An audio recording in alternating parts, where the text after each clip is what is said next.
46 बरस कबल 10 और 11 नवंबर सन 1974 की दरमियानी शब एक मार्क टू कार लाहौर के इलाके शादमान कॉलोनी में एक घर के बाहर सड़क पर नमूदार हुई। इस गाड़ी में 4 लोग सवार हैं जो शादमान कॉलोनी से मॉडल टाउन में वाक़ अपने घर की जानिब जा रहे हैं। रात के तकरीबन 12:30 बजे का वक्त हो चुका है और हर तरफ हू का आलम और अंधेरा है। नौजवान अहमद रजा कसूरी इस गाड़ी को ड्राइव कर रहे हैं, जबकि इनकी बराबर की नशिस्त पर इनके वालिद यानी नवाब मोहम्मद अहमद खान कसूरी बैठे हैं। अकबी नशिस्तों पर अहमद खान कसूरी की अहलिया और साली मौजूद हैं। ये लोग शादमान कॉलोनी में एक शादी की तकरीब में शिरकत से वापस लौट रहे हैं। जैसे ही गाड़ी शादमान कॉलोनी से कुछ फासले पर वाक़े शाह जमाल के गोल चक्कर पर पहुंचती है तो इस पर 3 अतराफ से मुसल्लह हमलावर गोलियों की बौछार कर देते हैं। कई गोलियां गाड़ी को आकर लगती हैं। अहमद रजा कसूरी गाड़ी रोकने की बजाय सर नीचे करके इसे चलाते रहते हैं ताकि इसे दूर ले जाए। इसी असना में ड्राइवर के साथ फ्रंट सीट पर बैठे मोहम्मद अहमद खान कसूरी गाड़ी चलाने वाले अपने जवान बेटे के कंधे पर आन गिरते हैं।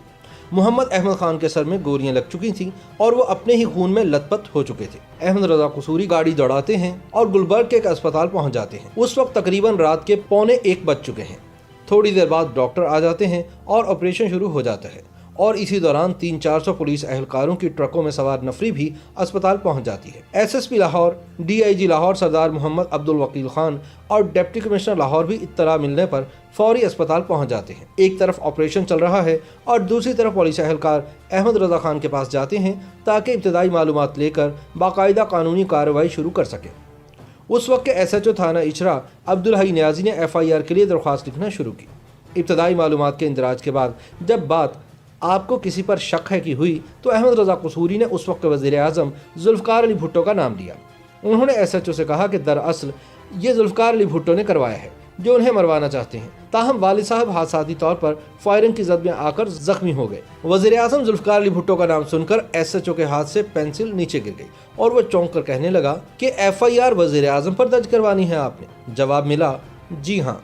अहमद रजा कसूरी बोले, क्योंकि भुट्टो मुझ पर पहले भी कई हमले करवा चुके हैं, जब जिम्मेदार वही हैं तो फिर पर्चा भी उन्हीं के खिलाफ कटेगा। तकरीबन सुबह के 3 बज चुके थे और अभी ये बातें चल रही थी कि डॉक्टर ने आकर अहमद रजा खान को बताया कि इनके वालिद अब इस दुनिया में नहीं रहे। दूसरी तरफ पुलिस ने कह दिया कि वो दरख्वास्त लिख कर दे दे ताकि वो FIR दर्ज करें। तकरीबन रात 3:20 पर अहमद रजा कसूरी ने अपने एक हमसाये की मदद से दरख्वास्त तहरीर की और खुद पर हुए माजी के हमलों का भी जिक्र किया और अपने वालिद के कत्ल का इल्ज़ाम वज़ीर आज़म जुल्फ़िकार अली भुट्टो पर लगाया। फिर बिलाखिर 3 माह बाद फरवरी में जुल्फ़िकार अली भुट्टो को कसूरी के वालिद के कत्ल के इल्ज़ाम में एक मुकदमे में नामजद कर दिया गया। लेकिन अक्टूबर सन 1975 को इस केस के तहकीकाती अफसर मलिक मोहम्मद वारिस की सिफारिशात पर केस ये कहकर दाखिले दफ्तर कर दिया गया कि मुल्ज़िमान का सुराग नहीं लगाया जा सका।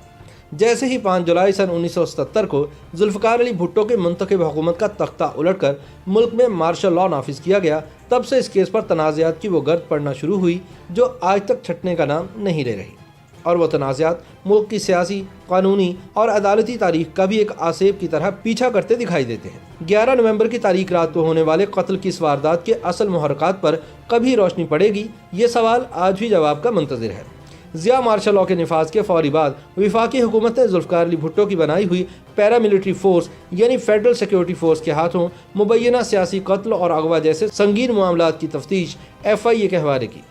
मार्च सन 1975 में FIA के डिप्टी डायरेक्टर अब्दुल खालिक ने इस शक का इजहार किया कि फेडरल सिक्योरिटी फोर्स नवाब मोहम्मद अहमद खान के कत्ल में मुलव्विस हो सकती है और इसी शक की बुनियाद पर 24 और 25 जुलाई सन 1975 को यानी मार्शल लॉ के ठीक 20 दिन बाद फेडरल सिक्योरिटी फोर्स के सब इंस्पेक्टर अरशद इकबाल और assistant sub inspector Rana Iftikhar Ahmad से इस केस के मुतालिक तफ्तीश शुरू हो गई और फिर दोनों को इस केस में गिरफ्तार कर लिया गया। फिर जैसा कि हुआ करता है वैसे ही 26 जुलाई सन 1977 को मजिस्ट्रेट जुल्फ़िकार अली तूर के सामने दोनों एहलकार अपने जुर्म का एतराफ़ कर लेते हैं, जिसके बाद डायरेक्टर ऑपरेशन और इंटेलिजेंस मियां मोहम्मद अब्बास और इंस्पेक्टर गुलाम मुस्तफ़ा को भी गिरफ्तार कर लिया जाता है और वो सब भी हस्बे तवक्को मजिस्ट्रेट के रूबरू अपने जुर्म का एतराफ़ कर लेते हैं। इंस्पेक्टर गुलाम हुसैन भी मुल्ज़िमान में शामिल थे, लेकिन बाद में वो वादा माफ़ बन गए।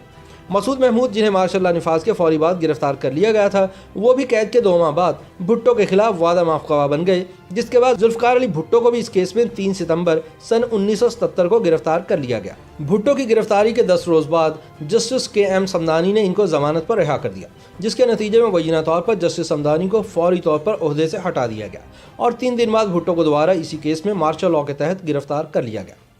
इसी दौरान हाई कोर्ट में नए जजेस तैनात हुए और मौलवी मुश्ताक हुसैन को लाहौर हाई कोर्ट का चीफ जस्टिस बना दिया गया, जिनका ताल्लुक जनरल ज़ियाउल हक के आबाई शहर जालंधर से था। 11 सितंबर से 1970 को केस का नामुकम्मल चालान मजिस्ट्रेट की अदालत में जमा करवाया जाता है और 13 सितंबर को स्पेशल पब्लिक प्रोसिक्यूटर की दरख्वास्त पर केस लाहौर हाई कोर्ट में ट्रायल के लिए मुंतकिल कर दिया गया। केस का हतमी चालान 18 सितंबर को हाई कोर्ट में दाखिल करवा दिया जाता है, जिसके बाद केस का बाकायदा ट्रायल शुरू होता है, जिसमें इस्तगासा ने 41 गवाहान को पेश किया। ये मुल्क की अदालती तारीख का गालिबन वाहिद केस है जिसमें हाई कोर्ट ट्रायल कोर्ट बन गए। दौरान ट्रायल मियां मोहम्मद अब्बास अपने इतराफी बयान से ये कहते हुए मुकर गए कि इनका पहला बयान मजिस्ट्रेट के सामने दबाव के तहत लिया गया था। उन्होंने बयान दिया कि उन्हें किसी साजिश का इल्म नहीं और ना ही इन्होंने वादा माफ गवाह गुलाम हुसैन या फेडरल सिक्योरिटी फोर्स के किसी भी एहलकार को इस मकसद के लिए असलहा वगैरह मुहैया करने की हिदायत जारी की थी। गुलाम मुस्तफ़ा, अरशद इकबाल और आना इफ्तिखार अहमद अपने एतराफ़ जुर्म पर कायम रहे कि उन्होंने उस रात अपने सीनियर्स गुलाम हुसैन और मियां मोहम्मद अब्बास के कहने पर हमला किया था,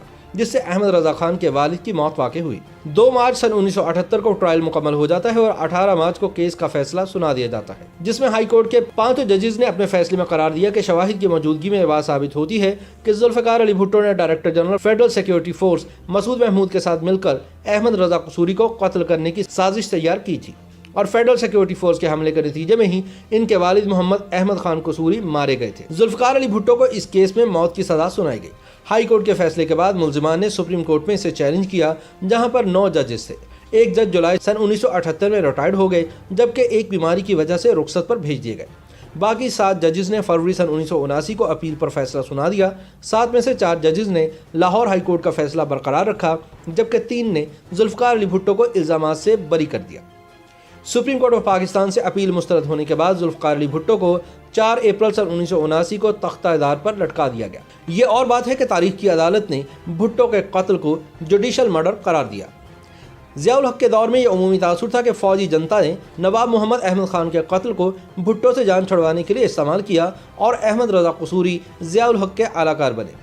लेकिन कसूरी इस बात की तरदीद करते हैं कि इस केस को दोबारा खोलने और पैरवी करने के लिए उन्हें उस वक्त की फ़ौजी क़यादत ने कहा था। अहमद रजा कसूरी का मौक़िफ़ है कि मार्शल लॉ लगने के बाद ये केस दोबारा खुला तो उस वक्त की मार्शल लॉ हुकूमत इस केस में फरीक बन गई थी। अहमद रजा कसूरी ये भी तस्लीम कर चुके हैं कि सन 1976 में इन्होंने बेगम नुसरत भुट्टो को यकीन दहानी करवाई थी कि भुट्टो के खिलाफ केस इन्होंने गुस्से में दर्ज करवाया था और वो इसे वापस लेने जा रहे हैं, ताहम उन्हें ज़िया जनता ने ऐसा करने की इजाज़त ना दी। क्या जुल्फ़िकार अली भुट्टो ने मामला सुलझाने की कोशिश की? इसके जवाब में अहमद रजा कसूरी बताते हैं कि जुल्फ़िकार अली भुट्टो ने सन 1976 में अपनी अहलिया नुसरत भुट्टो को मेरे घर भेजा था। मैंने उन्हें बड़ी इज्जत दी थी और कहा था कि वो मेरी बहनों की तरह हैं और यकीन दिलाया था कि वो माजी के मामलात का दोबारा जायज़ा ज़रूर लेंगे, ताहम उन्होंने केस वापस नहीं लिया। कसूरी ने बताया कि 7 जनवरी सन 1970 को जिस रोज़ नए इलेक्शन करवाने के लिए जुल्फ़िकार अली भुट्टो ने असम्बली तोड़ दी थी, तो उस वक्त उन्होंने इसे FIR वापस लेने के लिए आखिरी बार कहा था। लेकिन मैंने कहा कि सर, मैं इस बयान पर दस्तखत कर देता हूँ, लेकिन जब यह खबर छपेगी तो इससे मेरा इमेज बुरी तरह मुतासिर होगा। बिरादरी वाले भी सवालात करेंगे कि तुमने क्या ज़लालत की। अवाम की फ़िक्र नहीं कि क्या कहेंगे, लेकिन अपनी बिरादरी की फ़िक्र है। इसके बाद ना मुझे भुट्टो ने केस वापस लेने को कहा और ना ही मैंने खुद ऐसा किया। ताहम तारीखी हक़ाइक़ बताते हैं कि जुल्फ़िकार अली भुट्टो के खिलाफ नवाब मोहम्मद अहमद खान के कत्ल का मुकदमा झूठ पर मबनी था। वैसे भी भुट्टो की शहादत के बाद जज मौलवी मुश्ताक ने यह बयान दिया था कि यह फैसला उन्होंने गुस्से में दिया था। बाद में सुप्रीम कोर्ट के साबिक चीफ जस्टिस और उस बेंच के मेंबर जस्टिस नसीम हसन शाह ने भी अपनी किताब और बाज़ जियो टीवी के साथ एक इंटरव्यू में इस बात का एतराफ़ किया कि हाई कोर्ट ने यह फैसला दबाव में दिया था। ये भी याद रहे कि सुप्रीम कोर्ट में फैसले की अपील के वक्त 9 जजेस थे। एक रिटायर्ड हो गए, एक को बीमारी का बहाना बनाकर छुट्टी पर भेज दिया गया और फिर सुप्रीम कोर्ट ने 3 के मुकाबले में 4 जजेस के फैसले से भुट्टो की फांसी की तौसीक कर दी।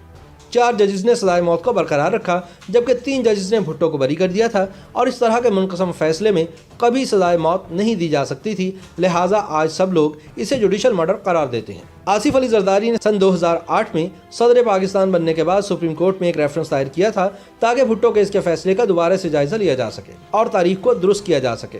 आसिफ जरदारी का अब भी यही मौक़िफ़ है कि जब तारीख की अदालत ने जुल्फ़िकार अली भुट्टो को बेगुनाह करार देकर शहीद का दर्जा दे दिया, तो दुनिया की अदालत में भी इनके साथ होने वाली नाइंसाफ़ी का अज़ाला होना ज़रूरी है।